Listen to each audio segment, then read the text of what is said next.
Okay, this will be another off-the-cuff topic I just needed to get off my chest because it's been popping up a bit in my life recently. It's about how others are always pushing and prodding you to do as they want or live as they wish.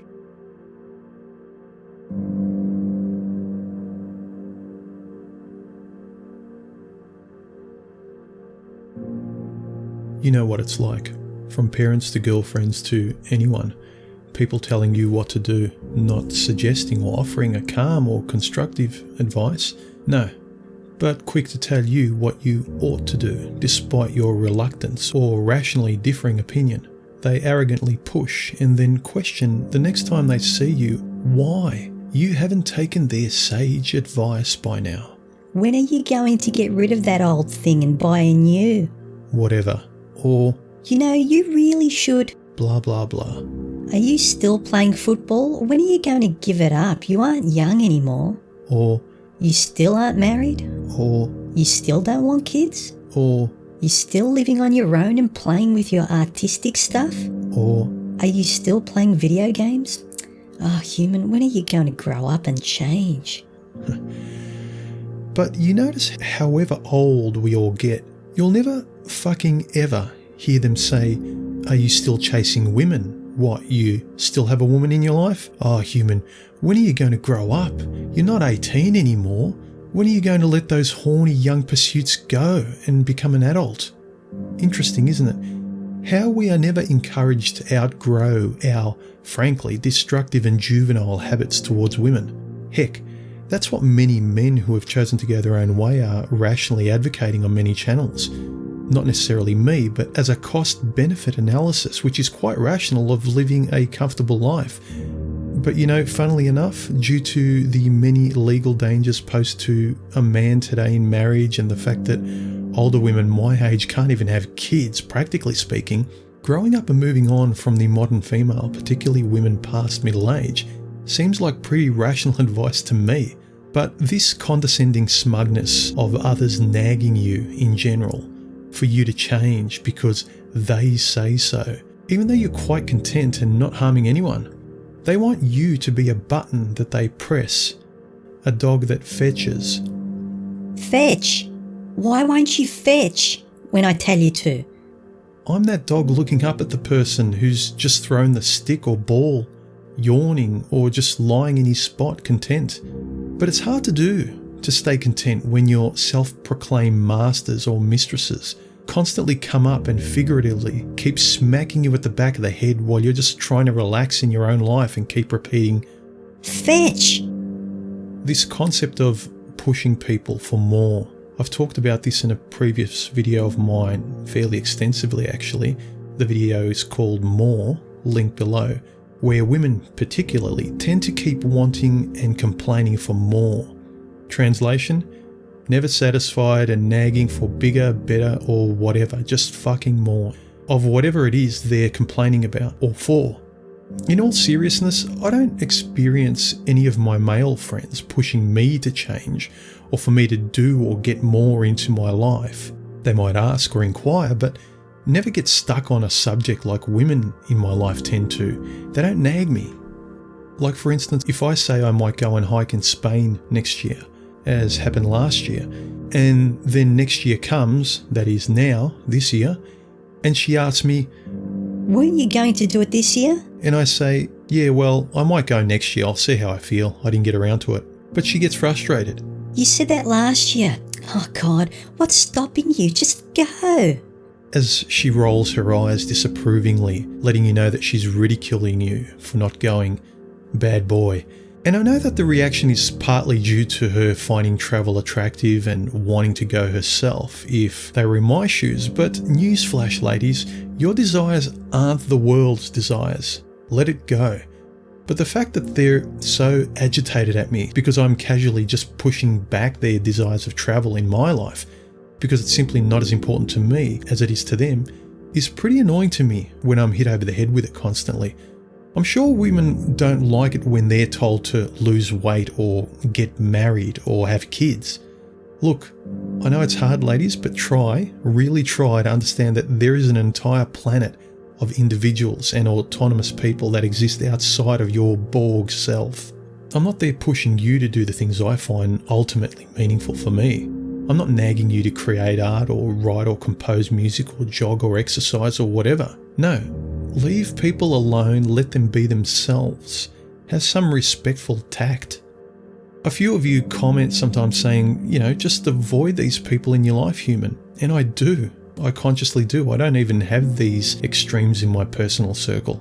It's not like I have a Gordon Gekko styled best friend in my life who's constantly at odds with me and my views, or some high maintenance nagging bitch, or anyone in my close personal life really that I don't have equanimity with. It's just sometimes out of nowhere, like driving on the freeway, an intruding billboard all of a sudden assaults your eyes. It's when someone during conversation just can't let go of something. After I've responded, yeah, I'll do it someday, or maybe next year, or nah, this isn't for me, and they just don't leave it alone. They don't stop nagging me. I mean, I'm not going to badger anyone about the rationalities associated with, say, a MGTOW lifestyle, even though I can see sense in it. I'm not going to badger a man who's not interested in it. I may as well be trying to convert a devout Muslim into a Christian. No. It's then that I walk away from the conversation when I can see that they don't give a shit about what I'm expressing. I'm telling them what I know I do or don't want, and they're telling me I'm wrong. It's really quite frustrating and exasperating. Here's the thing. As you start going your own way, doing your own thing and feeling more and more at ease with it, I think people start to get a little uneasy about it, because you tend to stick out a little in your divergent calmness and the conversations that you have. They wonder why you aren't as they are. Frustrated, chasing external extravagances, big houses, big cars, big holidays, big and grand fucking anythings instead of what you're calmly and quite simply doing. You seem to be quite content in comparison, just living your simple and uncomplicated life, and probably because when you're around these gynocentric pedestrians, who in all fairness, hey, not everyone needs to go their own way. I know my kind of singularity sticks out a little in its physical living, let alone in its conversation with people while having drinks at a table. So I get that eyebrows will be raised and questions thrown at me when I start to talk about these things. I understand I'm not the average male in his 40s. Okay, fine. And perhaps their insistence, for some men in particular, might simply be a curious questioning by an open-minded person, like perhaps a purple-pilled person wanting answers from me. They're not really annoying me because something in them is curious about the red pill coming out of my mouth, and maybe their instincts want out too. I don't know. It's possible, and I fully admit that could be the case, but I'm really talking about the unremarkably ignorant, asleep and cardboard cutout, financially driven, gynocentric, traditionalist workhorse male out there, or your typical modern female, with the script of media coming out of their mouths and never an individual or original thought. Those people are often annoying flies to me. And look, I don't know, it could be a gynocentric, hypergamous drive to always want more and more, bigger, better, more powerful. That might be where this nagging comes from. It's possible that the gynocentric brain is so common these days that it's no wonder a balancing side of spirituality is trying to make a big comeback, if the drums online are anything to go by, as people are trying to find meaning and purpose in their lives amidst all this superfluous acquisition. They see that chasing bigger objects and more stuff that comes off a conveyor belt doesn't seem to satisfy the soul. Gee, who would have guessed? When are people going to learn? Minimize, simplify, and the rest will just fall into place. But you have to love a simple, rational life. There's no consensus on this either. It's personal. It could be living in a tiny apartment with 5 motorcycles that floats your boat. It doesn't matter what you choose for your own contentment, as long as it's your creation. I, for instance, love illustrating, writing, reading, fucking paper, stationery, music. Cars aren't my passion like they are for a lot of guys. Cars are just functional to me. But who am I to tell you what floats your boat? Go your own way, do your own thing. So when some one-trick basic bitch keeps nagging me in a conversation, you just have to visit New York. I answer, nah, I'm not big on travel. But you have to. You don't know until you've been. You don't know what you're missing out on. Look, sweetheart, I'm not going. End of story. And if she can't let it go, well, That's when my attitude is similar to that of telemarketers calling me. You know, the ones that cold call you trying to sell you something. You say no thank you and they just keep pushing. But sir, don't you want to... Yeah, that rude intrusion of letting you know that you're irrelevant, they just want to keep pushing their dogma onto you. Just hang up on them, and similarly hang up figuratively on these types of people in real life too. You don't need them pushing. Here's something I was thinking about too in relation to this. We all know that the female generally has a primal reproductive desire to nest, and so it would follow that most of her knee-jerk addictions would be nesting related too. So this nagging for more while fucking frustrating to a man's ears and life is understandable when looked at from a purely rational biological standpoint, you know, like a screaming infant. But this acquisition for more and more stuff from her nesting instinct that's nagging you for change constantly to get a big house or better car, it seems to me to stem from this base. She's not going out to do it herself, let's be honest. So your male ears are going to have to hear about it over and over. She'll say, "You're not progressing. Where is this going?"